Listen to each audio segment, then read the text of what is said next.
You there? You awake? Live Not. from your ESG earwax removal kit. I didn't know the E stands for ear or earwax or really? what. I don't really understand that. It's a Business Pants Friday show here at February 28 Yeah, Studios. Yeah. Featuring analyst hole Matt Moscardi and nobody else. Nobody ever. You know, again. my brother once said that even when he listens, he sometimes confuses our voices. He can't tell us apart, which is not good. It's not good podcasting, I'm guessing. No, it's not. Also, like, did you ever watch Parks and Rec? Sure. There's an episode, like, in the last season where they realize that Ron Swanson has a brother. I've known you for, like, 10 years, and I didn't know you had a brother until, it's not that 6 kind, months ago. It's not that kind of podcast. Today's weekly wrap-up, it could be, if people want that, we could start a new podcast talking about our family. On today's weekly wrap-up, CEOs continuing to love 2025. Oh. Apple's Siri is finally useful. No, incorrect. America's sprint towards a corporate idiocracy, and tech bros say the darndest things. Oh. Blah, blah, Our blah. show today is being sponsored by FreeFlowAnalytics.com, the only platform measuring board power, connections, and performance for free. And look, if you're one of those lucky people who uses the platform and you're having difficulty turning the data into information or knowledge, or dare I say even wisdom, reach out to us. We can listen to the shows. This is why we create these shows. It's a platform to turn the data into talking points, into narratives, into stories, right? Can I tell you something? Yeah, go ahead. So, like, there's about 500 users on FreeFlowAnalytics.com. Should be more. Should be 5,000. First of all, there should be a lot more. But I was worried that all the users on FreeFlowAnalytics.com were like my brother? Aunt Bessie and your brother, right? Exactly. Like, and some guy named like Big Boob 69, you know, whatever. Like, I figured that's what Mark it would Zuckerberg? be. Yeah. I I look through the list. We don't use the list. We don't disseminate the list. We don't even send you emails. But I looked at the users. They are from massive asset managers. Like, almost all of the users are pension funds, asset managers. We have users from Glass Lewis and ISS in there. Of course. Why wouldn't they use it? I'm sure their data set's not telling them anything about their directors. I'm just saying the fact that, like, there's a free thing out there for freeflowanalytics.com where you can get information that massive asset managers are using, and you could use it yourself. Like, that's impressive to me. I don't know. They're doing a good job over there. All right. They're doing a good job. I agree. Let's get to it. Come on. All right. So, story of the week. I got nothing uplifting here.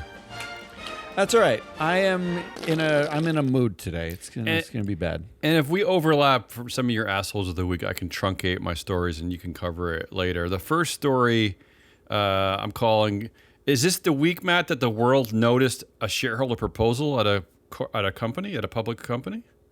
I don't know. But I saw a lot of headlines about it. Here's the headline, and there are several.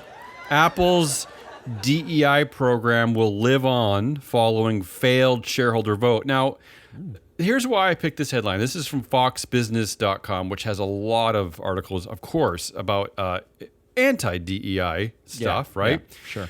But even the people at Fox Business, Matt, clearly have no understanding of annual meetings at public corporations, because they should know that, first of all, these aren't binding votes. The company does, even if it passed, the company does not have to adhere to. So I don't know what Fox Business thinks. And by the way, what we're seeing unilaterally are boards and CEOs without shareholder votes scrapping their DEI program. So again, Fox Business News, you have no idea what you're talking about, which is sad. It's sad. I'm not sad about it. Okay.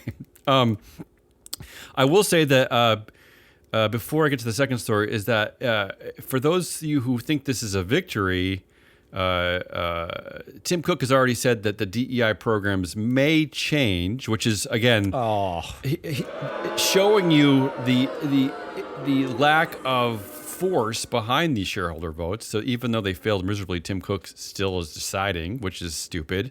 Also, I have to add that our president, Donald Trump, I hate saying that out loud, He had a wonderful tweet. I don't even know what you call it. A post, a blog, truth. Tumblr. I don't care. Tumblr. Yeah, the headline is that Trump asks Apple to drop diversity policies after stockholders back pro DEI stance, which is not really what shareholders did. That's not what they. But anyway, here's his quote. Apple. This is of course in all caps. But I think Donald Trump, everything is in all caps, right? This is his mentality. I don't think he has a caps lock button. It's just set to caps. Well, no, yeah. Well, to be fair, I think what happened is he pressed it, he set the caps lock button, and then somebody else ripped it off by mistake, and he's left with that. All I know is that in 2025, the middle school manflakes that run this country are yelling about all the time. So everything is in caps lock. And if Elizabeth Warren was doing this, they'd call her shrill. So but he's allowed to do this. All right, so here's the quote. Apple should get rid of DEI rules, which is, let's just start with that, Matt. Isn't it odd a president telling Apple what to do? It's, especially for a Republican president. It's really bizarre. Especially Apple, of all companies, which the last time I checked had like almost a $4 trillion market cap. It seems like they know what they're doing. It would be hard to argue Apple has been unsuccessful as a result of DEI. Matt, I guarantee you that if you asked people across the globe, what's the best company? They would probably say Apple, right? I mean, it's Apple. But anyway, he says, get rid of DEI rules, not just make adjustments to them. DEI was a hoax that has been very bad for our country. DEI is gone, with 3 exclamation points.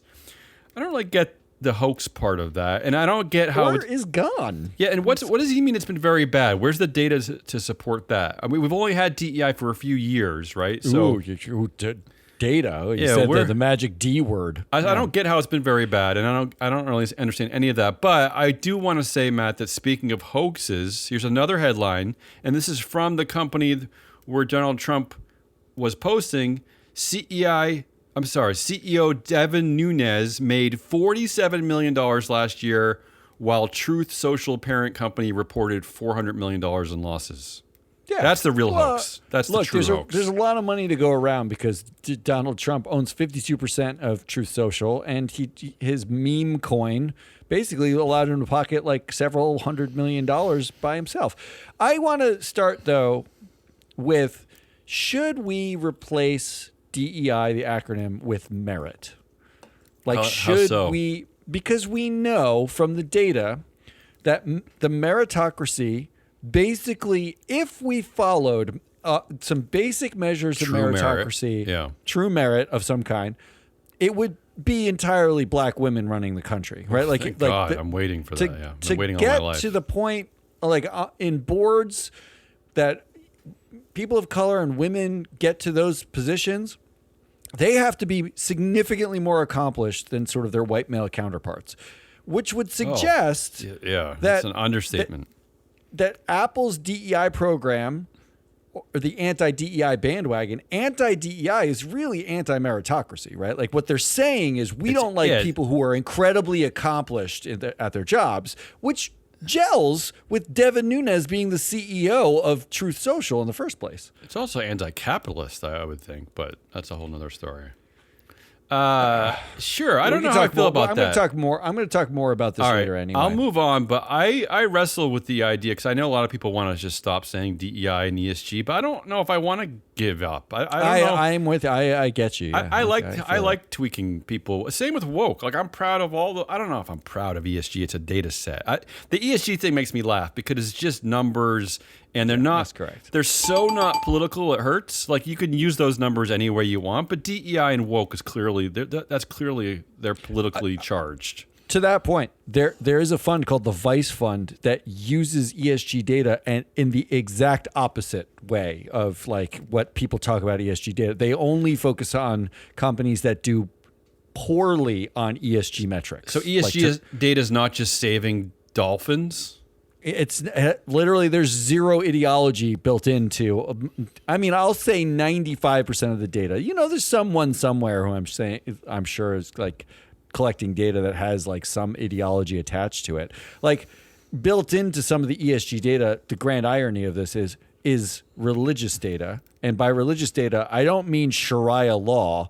I mean Christian, Catholic, values data is Right. often built into the data set. So to be anti-ESG is also sort of to say, like, we don't like Christians in their, because that's the same data. It's the same. It's just the data set. It's just a bunch of data. I think what you're saying when you're anti-ESG is you just don't like facts in general. You just don't like, you just don't, That's right? a good You shorthand. you just don't like describing the world with like actual tangible facts. You just like, like tooth fairies and things like that, right? Ooh, I do like a Pixar movies, that kind of thing. Second story of the week, CEOs continue to win. This is from today, from the CNBC.com. The Consumer Financial Protection Bureau's Trump-appointed leadership, RE Elon Musk, plans to fire nearly all its 1,700 employees while winding down the agency. Just for any of the listeners who don't know, I'm just going to tell you what this is. The Consumer Financial Protection Bureau is an independent agency of the U.S. government responsible for consumer protection in the financial sector. Its jurisdiction includes banks, credit unions, securities firms, payday lenders, mortgage service, blah, blah, blah, blah, blah. I mean, this is a major win for CEOs who don't want any kind of oversight of any kind, right? I mean, this is a major win for grifters, for fraudsters, right? I mean, this is just insane. The killing of CFPB is at the same. They already dropped their biggest lawsuit against Capital One, right? It was like right. a $2 billion. And that's my next graft. story. That's my next story. Oh, well, let's go. I'll just move on. So that's the second story. And the third story of the week is I'm calling it the end of at least non-woke oversight. I mean, there's a lot of woke oversight these days, right? With like Trump yelling about DEI programs. Yeah, but I see what you mean. So here, I'll just read some of these headlines quickly. CFPB, which is the Consumer Financial Protection Bureau, dropping lawsuit against Capital One Bank that accused it of tricking customers. SEC declares meme coins are not subject to oversight. SEC drops investigation into Uniswap Labs, into Robinhood, into the company owned by the Winklevoss twins, Gemini. These are all like grifty Doji coin weird, right? I don't know. I don't. It's almost like they're baseball cards without the fun of seeing your favorite baseball player on the card, right? It's just all weird like ways for like tech bros to get richer. But anyway, they're all of those actions, all of the oversight, they've all been suddenly dropped. That's what's. But there's very much a difference in my mind between the SEC. Like basically deciding that all meme coins and sort of grifty like blockchain, like all that like gooey stuff that's like make believe trading, like gambling over there. FanDuel, yeah. If there's a big difference between that and Capital One did not pay its bank account holders $2 billion in interest payments. It just decided not to pay them. Right. Like it was, and that is a heavily regulated industry, the banking industry. And Capital One tricked its customers so that it wouldn't have to pay them interest. They dropped the lawsuit. Dropping the lawsuit into that is taking $2 billion from human beings. And Capital One, I looked into this. Capital One's, the standard Capital One account holder is 31% of their account holders are 65 and older. Like they are one of the oldest skewing banks. So they took $2 billion from effectively retired elderly people and kept it.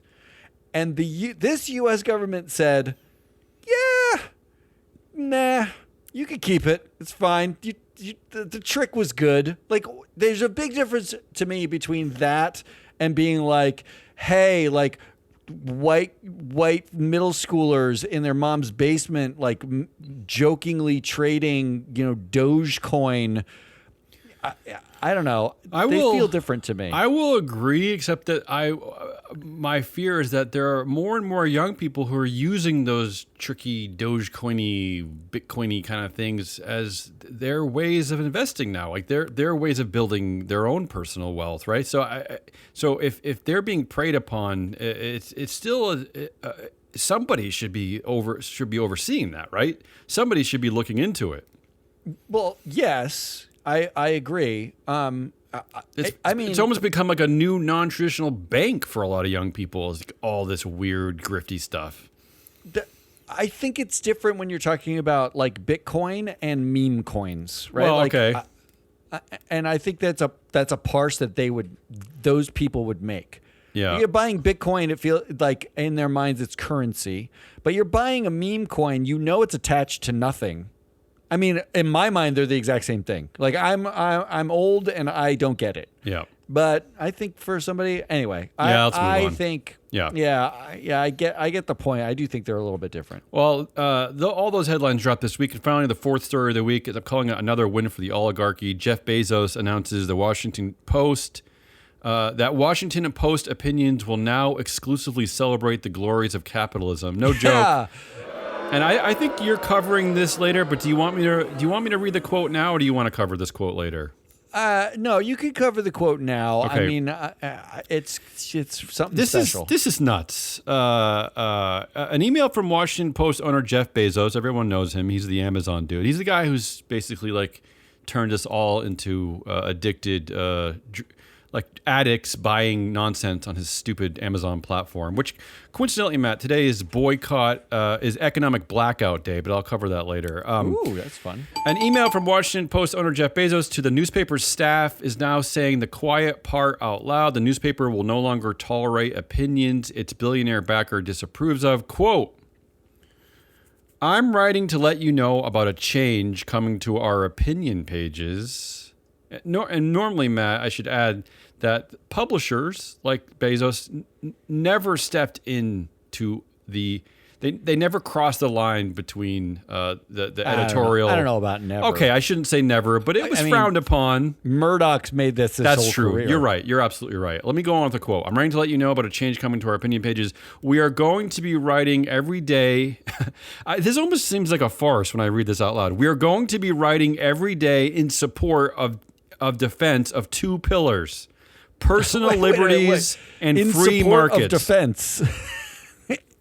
Already, it's weirdly worded. Well, this is his wording. This is not mine. An editor. Yeah. He should have asked one of the stupid AI engines to help him out. So again, every day they're going to be writing in support of personal liberties and free markets. He goes on to say, viewpoints opposing those pillars will be left to be published by others. Oh, good. Fair and balanced. There was a time when a newspaper, especially the one that was a local monopoly, might have seen it as a service to bring to the reader's doorstep every morning a broad-based opinion section that sought to cover all views. Today, the internet does that job.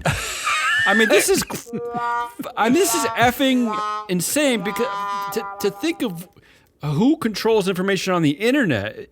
Is he trolling us, Matt? I mean, is he talking about TikTok and Instagram? Like, is this a troll? This is insane. I mean, it's absolutely, and I don't even know why. I don't even really understand, Matt. Why does he even need to do this? Why does he's also like his dumb company is like sending a bunch of celebrities like Katy Perry to space this week or so. Why does he need to be doing this? Why? I don't understand this. This is nuts. We'll come this back is like to Lex this. Luthor villain mode or something. There's a lot of overlap this week, so we'll come back to this. All right, but wrap us up and make a vote here. What's the story of the week? All right, so my options for story of the week this week are Apple's DEI program will live on following failed shareholder votes. Maybe, yeah. And then it will not live on because of legal reasons. CEOs keep winning as the CFPB gets wound down. The end of non-woke oversight, which is a little bit the same thing, but also includes SEC declaring meme coins are, I guess, a real thing. And Jeff Bezos celebrating the glories of capitalism. This one's hard for me. Yeah, really. Yeah, I think the story of the week, look, for the last, the reason why the CFPB existed, lest we forget, is in 2008 there was a financial crisis. Yeah. Which some of us lived through. Pretty big one. As adults. Yeah. It was like sort of a big deal because what happened were banks were lending things to people that they knew they couldn't afford in order to write the loans, in order to sell them to investors, even though they knew they were shit. Mm-hmm. That was, there was a good summary. There were stories of people who had like 7 loans, like they got from banks that had 0% interest for, for 1 year. I mean, even though they had no income, they actually called them something. They called them ninja loans, no income, no job, no verification loans. And it was like, it was like families of 3 living in McMansions. Like they didn't even need the homes to begin with. They were so massive. Some of them. The banks did this on purpose. Yeah. They did this to make as much money for themselves as possible, and it caused a massive crisis. The result of the crisis was a government that said, we need to police these banks so they don't do stuff like that anymore. Yeah. Elizabeth Warren, right? She was She was a massive protagonist in passing the CFPB. In making this happen. Yeah. And it has been in the target of Republicans ever since, who I guess don't like when banks can't rip off poor people. I guess they want you to turn the lights off, Matt. Right? They don't want anyone to look at what they're doing. Please, let's operate in the dark. It's easier for us. So the destruction of that agency in particular, to me, feels like if you are 65 and older, have an account at Capital One, you should be writing your congressperson saying, why are you stopping the agency that tricked me into this account and cost me interest payments? Yeah. More than that, Matt, honestly, if you're a CEO of a credit union, a bank, security firm, I would think you would want there to be oversight over just all of the peers in your field. Right? I mean, do you want your peers that you're competing with to be up to shenanigans? And I don't see how this benefits anybody. I mean, I get that CEOs are high-fiving about this because in the short term, it means higher pay and elevated stock prices. But I don't for the communities they operate in, I don't get why they would want this extra layer of chaos. It just seems like a step too far, honestly. Well, I would also say, and this is something to keep in mind, the last year Capital One had its annual meeting in April, which means roughly its annual meeting's coming up. Yeah. Right? Relatively soon. Investors, this is your opportunity to vote out everybody. On the Capital One board. Yeah. Why would if the Consumer Financial Protection Bureau no longer exists, meaning that they're the regulatory bodies that protected, the unsustainable customers and made it possible for a company to rip off as much as they possibly could.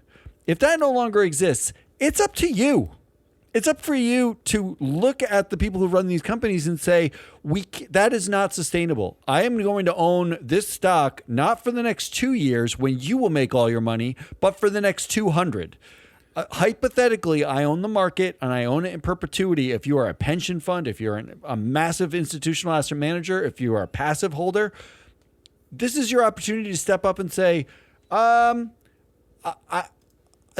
not going to work for me. I need to vote this board out. So I'm saying what is your winner? What is your winner? That's my story of the week. I don't even know which story of the week is anymore. The Consumer Financial Protection Bureau winding down. That's my story of the week. It's sad. It's not CEO's win to me. It's just the dismantling of consumer protection. Well, speaking of the boards, though, that's why I mentioned it because a win meaning the less oversight. And again, I've been making the case for years that the way that the boards are constructed here in the United States, that they're not actually providing oversight of management. They're actually just blocking for management. They're there so that CEO can rule with an iron fist. So I'm just saying that the way I look at this is it just continues to let CEOs make any goddamn decision they want to, right? Because their boards aren't checking in on them, Matt. according to the data that we tell you about here every week, the investors aren't checking in on them. So now the oversight part of Congress and the executive branch are also not checking in on them. So this is really winning all the way around. All right, let's move on. Let's have something good. Come on. Let's do good list.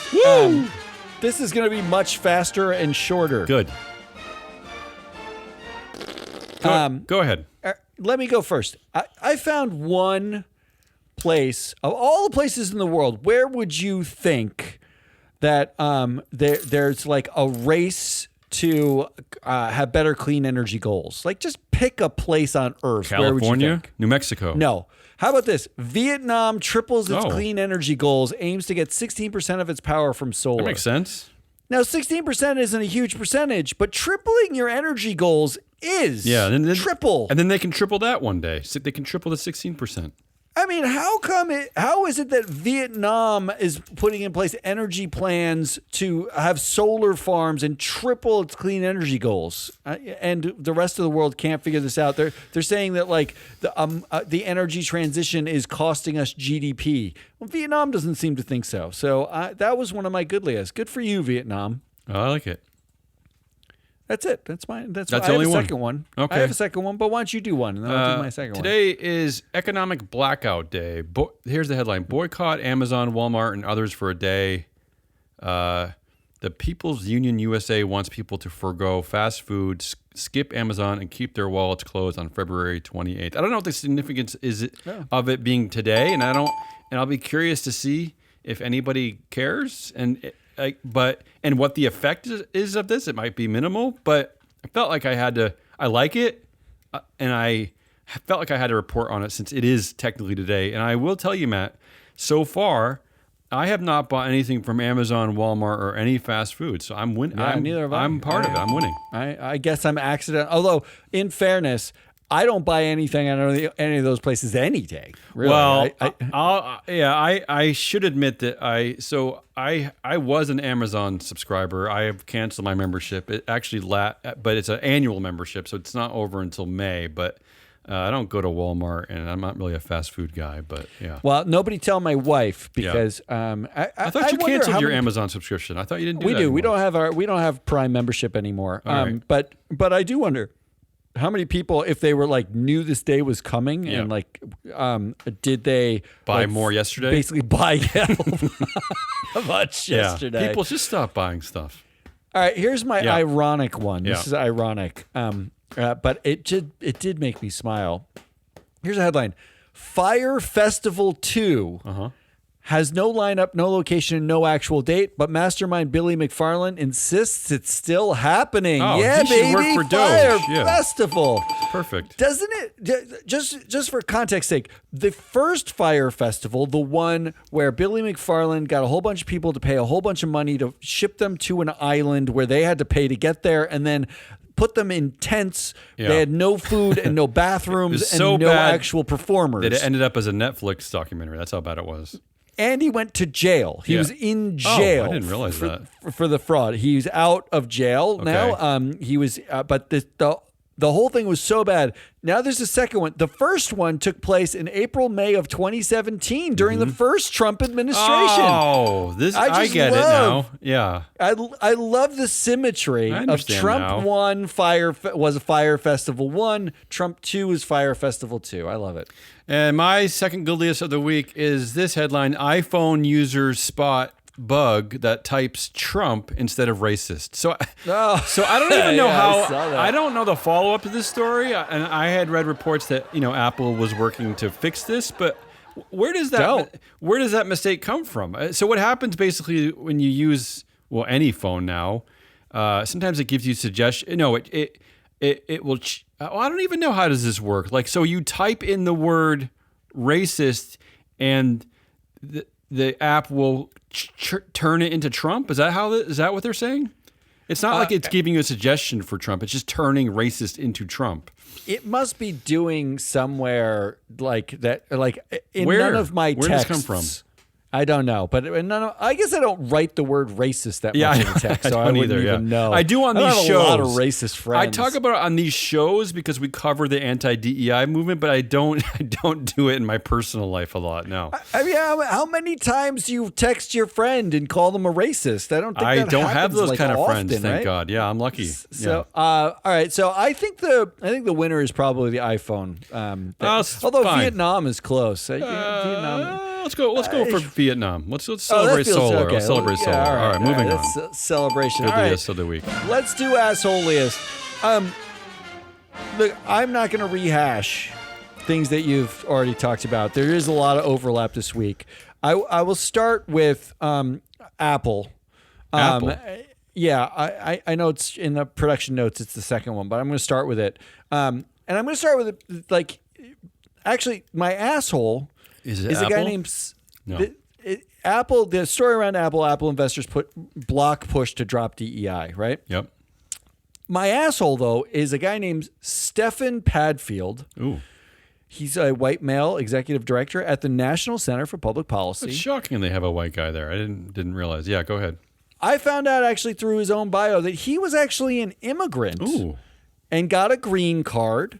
So I'm not sure you timed it right, Stefan, because you managed to get into this country before we would have sent you to Guantanamo Bay for trying to get into this country. So good for you. You know how the right wing now they use DEI as a proxy for like people of color and women, like so they're anti-DEI, but what they're really saying is that they're anti everything but white men, basically.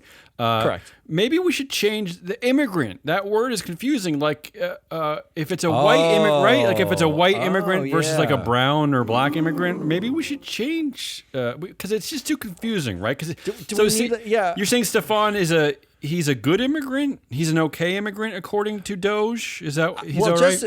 Just so you know, Trump has already changed it for you, right? Oh, he has. I don't know if you heard about this, but that he has proposed not a green card, but a gold card. Yeah, I saw that. This is not a joke. No.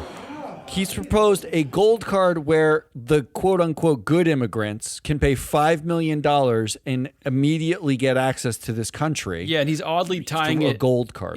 He's already oddly tying it to the tech sector as the way for tech sectors to basically import smart people like Apple and Meta.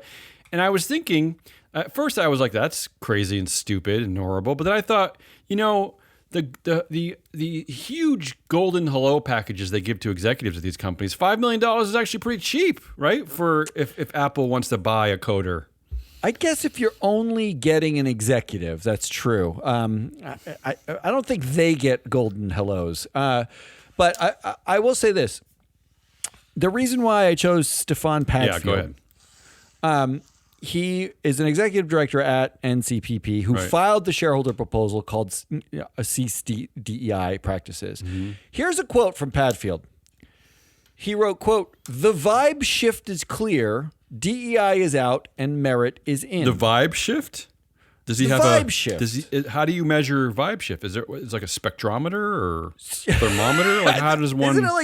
Isn't that what they used in Ghostbusters to figure out there was a ghost in the room? Or was that actually, thing, right? You might be right. Actually, yeah. It was like wah, wah, wah, wah, wah, wah, there's a ghost nearby. And sorry, Stefan Padfield, but isn't like things like vibe shifts? Isn't that more for like the left, for hippies and doesn't that new sound agey like types? The wokest thing you've ever heard? Yeah, the vibe shift.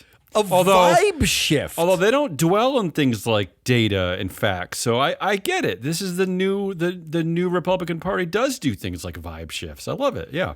Well, it's very, very confusing to me that, we're in the same sentence where he's saying DEI is out and whatever that means. Merit is in. Yeah, well, he doesn't define merit. Does he define merit other than the fact that it's white? Obviously he doesn't define merit. So he means white people are in. Have they ever been out, white people? When were they out? In the same write-up. Yeah. He says the reason why DEI should be out is the vibe shift. Remember how you're talking about how you don't type racist to your friends? Maybe he has a different. Maybe he's measuring vibe from a different group of friends. I think we know he is, right? Because his his friends that, he's probably right. The vibe shift is that DEI is out. So I am just trying to figure out exactly like how, like what vibe the vibe shifted. Imagine who he's hanging out with, though. Seriously. I'm trying to figure that out. So, all right. So, Stefan, already problematic because you can't even say like I've never heard in an investor meeting the reason why we should vote is because of a vibe shift. Yeah, it's already theater because this has nothing to do with business, something to do with capitalism, nothing to do with anything. We're dropping mushrooms. The vibes are different, man. Why don't we vote out the black people? Yeah, and by the way, Stefan, what you're saying. Stefan, if you come hang out with me and some of my friends, our vibe shift we might have a different vibe. I'm just saying it's possible. It's possible. Yeah. It's possible. No, so I chose him because he also was one of the, they're one of the progenitors of some of the shareholder proposals at Deere, asking for more vibe shiftiness than Costco. Yeah. He wrote a piece on the National Center for Public Policy Research. He wrote something. He wrote something down. This is 2 weeks ago now, where he wrote, no, 98% of Costco shareholders don't support DEI. What? So at Costco, there was a similar shareholder proposal asking, for, them to shut down DEI or at least prove, something about DEI not being discriminatory. We talked about it at the time. Yeah. This is 2 weeks ago. Yeah, this is after Costco came out, really the first major company to support DEI. And right now, Costco and Apple and Deere are being heralded as big losses for the anti-DEI movement because shareholders voted overwhelmingly against these proposals. Yeah. 98% of shareholders at Costco voted against the anti-DEI proposal. Right. So Stefan wanted to somehow claim this as a victory. A vibe shift. A vibe shift victory. Yeah. So he writes about how this shareholder vote showed, like, the headlines suggest that 98% of Costco shareholders support DEI. He wrote, quote, "That's flat wrong." Okay, well, the numbers don't say that that's wrong. 98% of the shares did vote against that, right? Yeah. But he went on to basically say how really it's just BlackRock and Vanguard and State Street. Only them. Along with Glass Lewis and ISS, who control, using mind control and a lot of money, they control the vote. Similarly here, there is some sense that when he said the vibe shift is clear, DEI is out and merit is in, what he's saying effectively is he's saying BlackRock and Vanguard are controlling these votes. ISS and Glass Lewis, they're all in it for the woke mob, and that is why there was 98% against. Despite the headlines this week saying that DEI is completely, BlackRock is completely turning its back on DEI. But Stefan, I just wanted to give you some numbers because I know numbers are hard. Yes, I know. Well, they're not very vibey. Let's be honest. You didn't use any. In fact, every time I've been tripping on mushrooms, Matt. Anytime someone brings out the spreadsheet, it kills the vibe. Absolutely ruins the vibe. Every time. So in his post about Costco, he tried to do some math, and he basically says.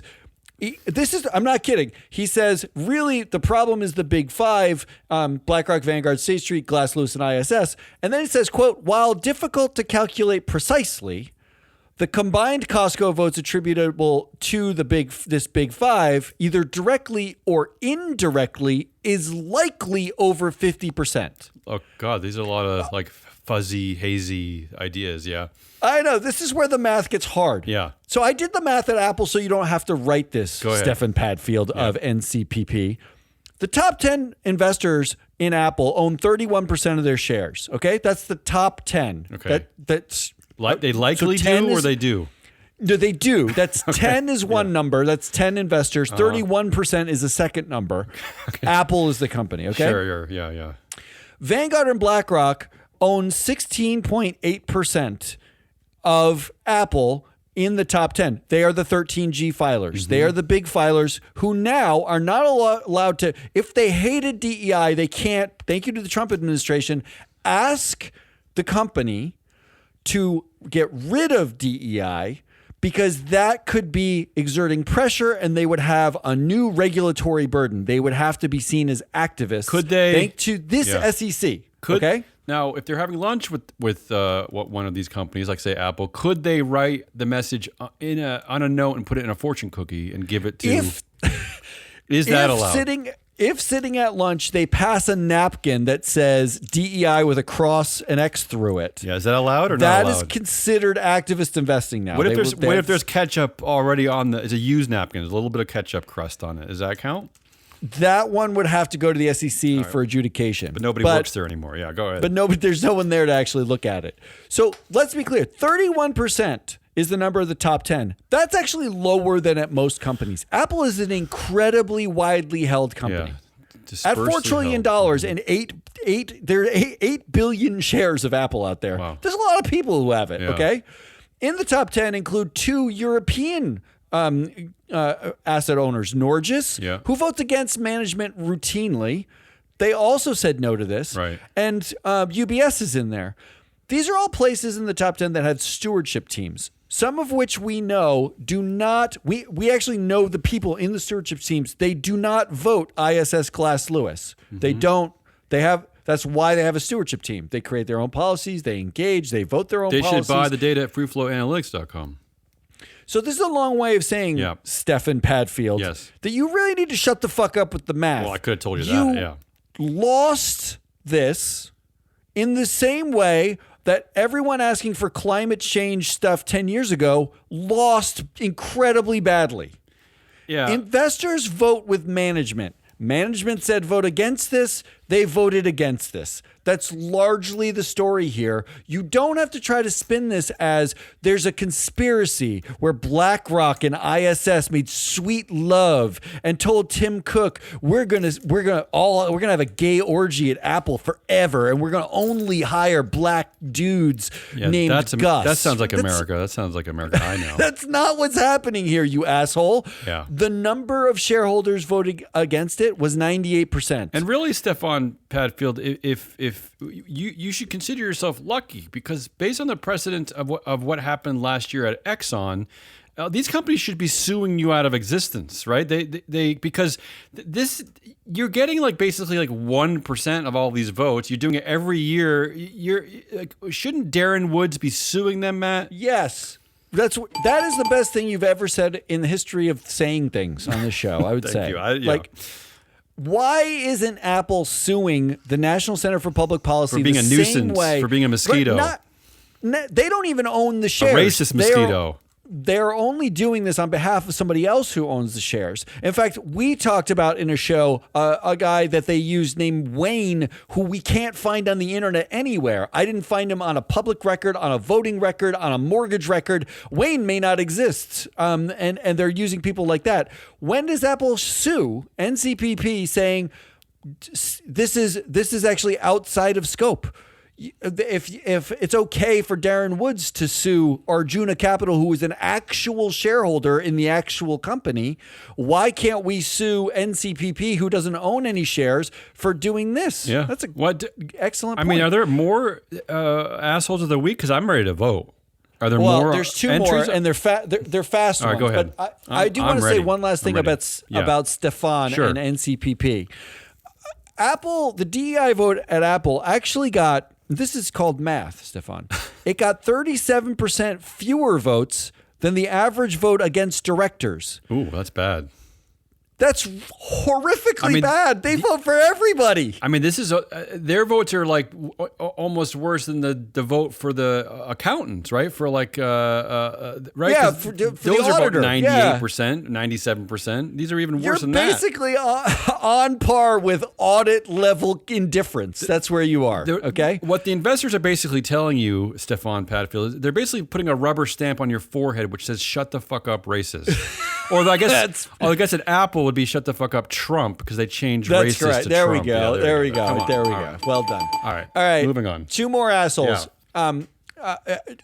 Number 2, Jeff Bezos. Oh, say no more. And you left out my favorite part of the quote.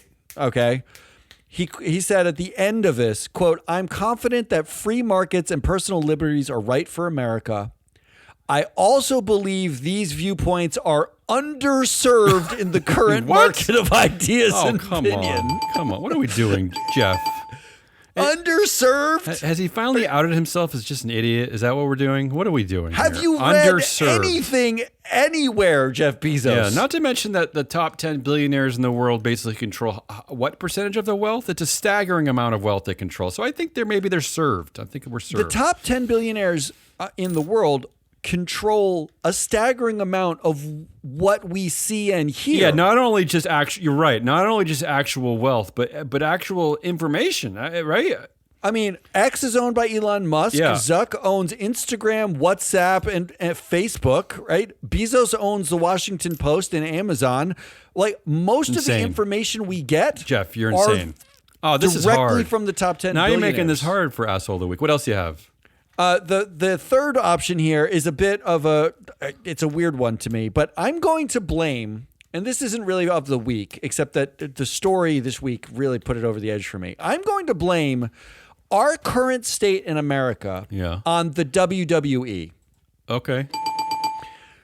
I watched the Vince McMahon documentary on Netflix, which I highly recommend because if you want to know how we got here, it's all encapsulated in a company that basically sold viral and highly divisive entertainment, led by a guy who had dual class shares, and he is mired in sexual controversies, a sexual predator. He's forced out of his company. He comes back to his company.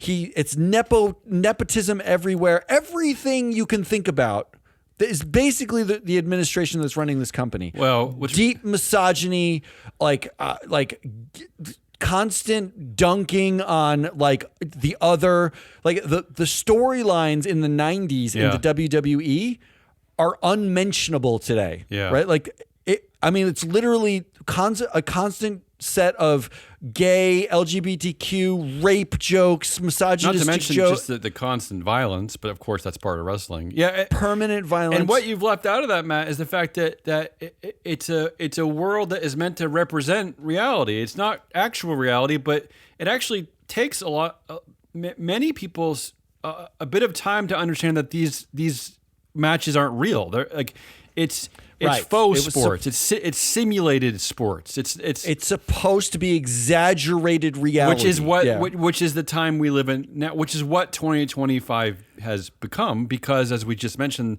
the top 10 billionaires do own information, or should I say, misinformation? But yeah, Trump was on the WWE several times. In fact, he still shows up at some of those matches. Still shows up there. Yeah, the WWE and the UFC. Yeah, and let's not forget that this is not that we're not just rambling, which we are, but that Mark Zuckerberg himself, one of the top 10 billionaires that we just talked about, just appointed Dana White, right, who founded the UFC, the CEO of, just appointed him to the board of all places of Meta Platforms. UFC. I'm Dana not joking. White, Dana White punched his wife at a Las Vegas party, And even if he hadn't done that, Matt, why would the board of Meta Platforms need the guy who runs a fighting company on its board? It defies all logic. Well, so this is 2025, right? Like, if you want to know what middle school manflakes are running this country and running these companies, which is why it's time. The investor revolt needs to happen, and it's not a divestment. It's a vote, right? Because there is a mechanism in place.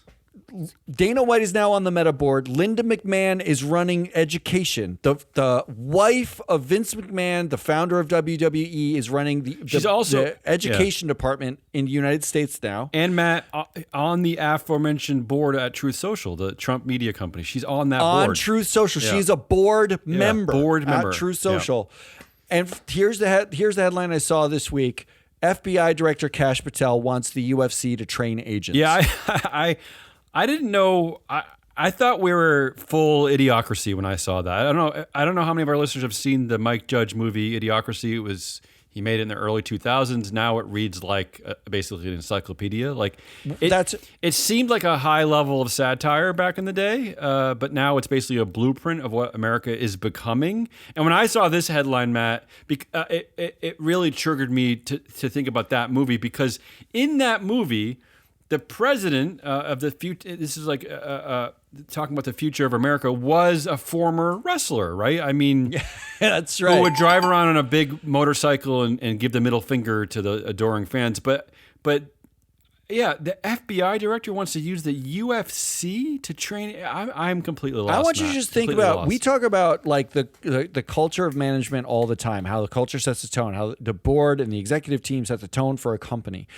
When you have the culture of management, and we're acutely aware that wrestling as a sport, like the WWE version, which is highly athletic and also scripted, and like it is fake. It's not a real thing. Although I don't know how many of the audience knows that. That is effectively what is happening, what we've implemented as governing policy. Right? Like at both companies where we have Mark Zuckerberg sitting in front of a camera talking about removing content moderation and we need more masculine energy at companies.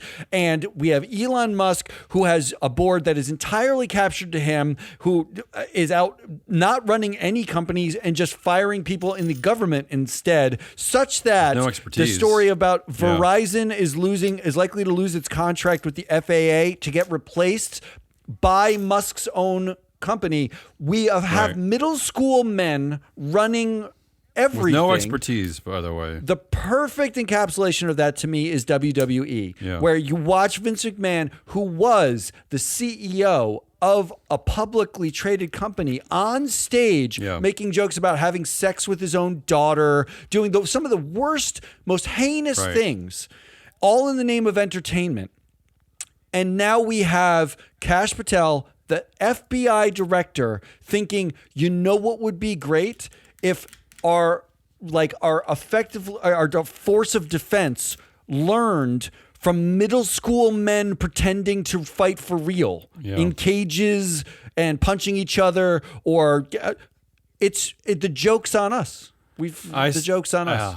All right, those are your three. The WWEification of sort of corporate America and government, Stefan Padfield and Jeff Bezos. Well, you're not joking too, because let's not forget that Mark Zuckerberg, who is one of the most successful business people, CEOs on our globe, actually said out loud that he wanted to make the company more masculine. Is that what he said? Yeah, that's what he said. More masculine. So you're not. Yeah. I know what you're saying is a bit tongue in cheek, but it's also not. It's actually, all of this is verifiable. Dana White is on that board. These are all good candidates. Bezos, always a great candidate. I'm tempted to go with the WWEification of America, because it is a very important concept, as stupid as it sounds. And part of the reason why we rail against controlled companies and companies where there is no counterbalance to emperor CEOs like meta platforms. But I can never miss out on an opportunity to label people like Stefan Padfield as just sheer assholes. There it is. Because at its heart, this push against DEI policies is just a dark, angry, hateful, sad part of our current history. It's just sad. It's sad. I know we're going long, but I have to say this anyway. Yeah. So Freeflow Analytics has pulled nonprofit boards into its database to find how directors are connected to one another through nonprofit boards, right? Which is a big dark hole in most of the universe when you're talking about these executives. And in doing so, I ended up doing a deep dive, not into the National Center for Public Policy, but their sister org, which is the National Public Policy Research Center, which is sounds like the same, but not the same, I guess. It's basically the same thing or something. I looked at the funding of, where is the anti-DEI funding coming from? And that place is one of the tips of the spear on anti-DEI in corporate America, filing shareholder proposals against corporations to remove DEI, like pumping out think pieces. And when I say think, I mean sort of like there's no thought, but it's piece after piece after piece of content. And what they're really trying to do, which you alluded to, which is what Stefan Padfield says, is they're trying to control the narrative. By saying bullshit like the vibe shift is clear, they're trying to convince America that we are racist, misogynist people, which we're not. So they're trying. That's why they're submitting these proposals. It is political theater. It has nothing. Stefan Padfield knows how incredibly successful Apple is. He's just trying to control the narrative. He's trying to convince all of us that this is what we want, which is bullshit. As you said, 98% said no to that. But there was a proposal at DEAR by the sister org, not NCPP, but the National Public Policy Research Center, or whatever they call themselves. There was a proposal there. I wanted to know who's funding that proposal, right? Like, where do they get their funding from? And what I found was there was about $2 million of funding that comes from foundations. It's really 5 or 6 foundations of billionaires and millionaires funding $2 million worth, so that these proposals can get filed. So you're talking about only 2 of the foundations had $1 billion in assets. The rest of them had, $1 million, a couple 100,000. There were smaller foundations, but the total funding was $11 million. And I could not for the life of me figure out where's the other $9 million come from? Who's giving it to them? I'm thinking, is it the Koch brothers? Is it some like massive sort of, conservative machine? Right. It turns out that funding was coming from a group called Response Dynamics, which does mailing campaigns. The head of that group was actually found in the early 2000s to be sending out mailers to demented older Americans and taking every penny from them. Right, the same target as some of these evangelical churches. When you read an anti-DEI proposal, you should absolutely know where the proponent comes from. And in that case, the proponent was a handful of deeply conservative religious foundations, but the vast majority of it is from mailers targeting the elderly in this country. There is no broad campaign. The vibe shift is not some broader American vibe shift. It is stealing money from the elderly so that we can create the impression that people are against diversity. Yeah. That is how these campaigns are built. I hope he includes the figures of the vote in his next mailing to try to get their money. Yeah, that'll be fun. Right. Let's move on let's finish the show with headlines, winners, predictions. We can go quickly now. I think you're out of steam anyway, aren't you? I'm out of God. I need a nap. No, actually, after this show, we're recording another show. A headline of the week. My headline is Meta says it fixed error after Instagram users report a flood of graphic and violent content. Oh, but what does that mean? When it says fixed error, does that mean it's shutting down its company? Because isn't that what? I mean, isn't that all these platforms do? Is just show you crap?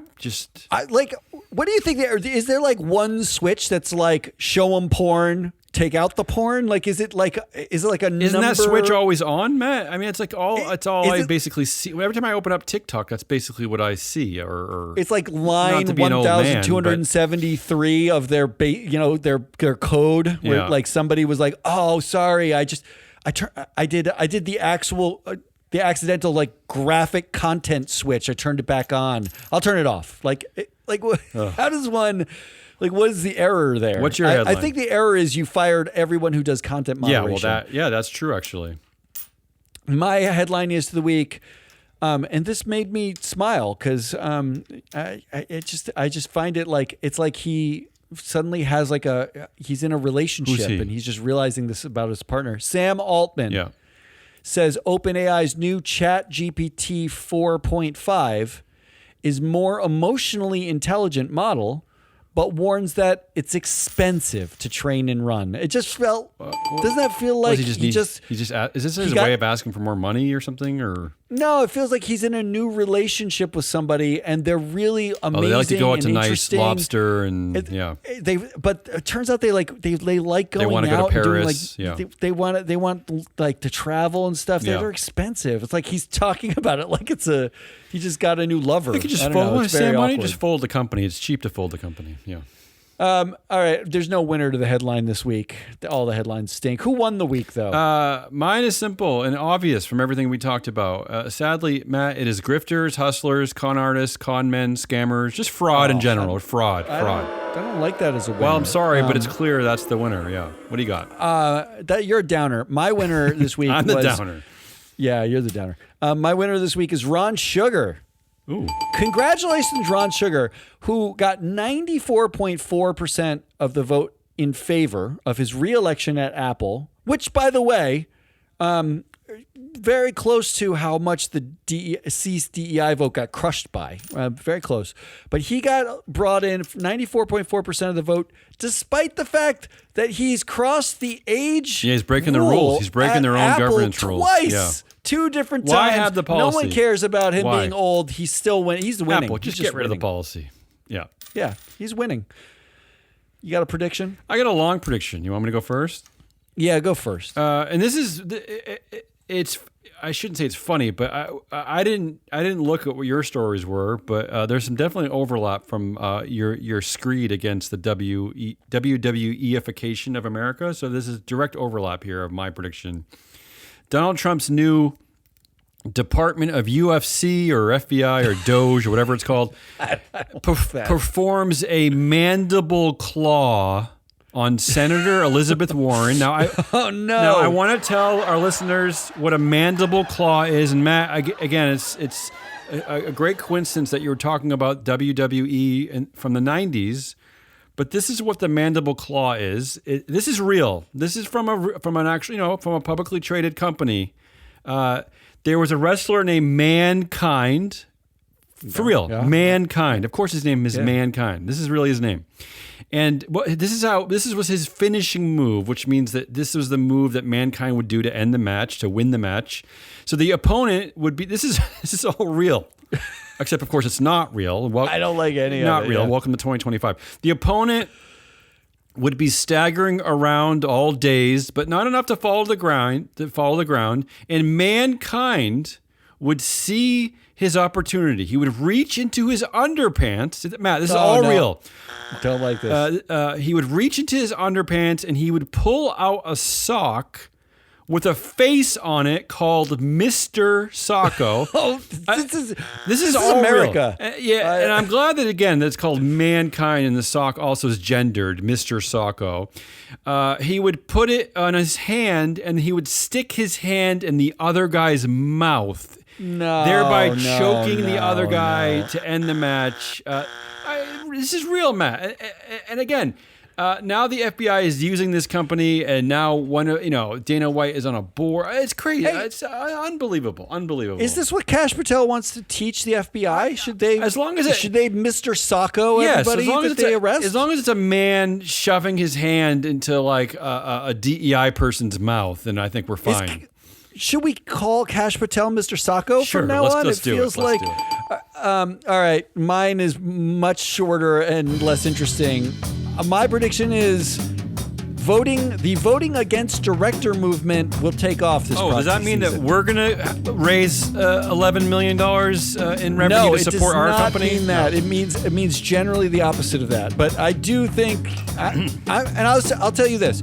I am talking to multiple people at pension funds, at asset managers, all incredibly large, who are deeply interested in the idea of we need to hold individual directors use accountable. Our data. It's the only source. The only source of data you can use is ours. Come on. I can only tell you what I'm seeing, but I think it's a movement. It's taken off this season. That's it. That's your show. That's Hazelnut Rallis. I'm your analyst, Matt Mascardi. We are Free Float. Come back next week when we do more of this, but hopefully not the same this, because I am depressed. Until then, goodbye.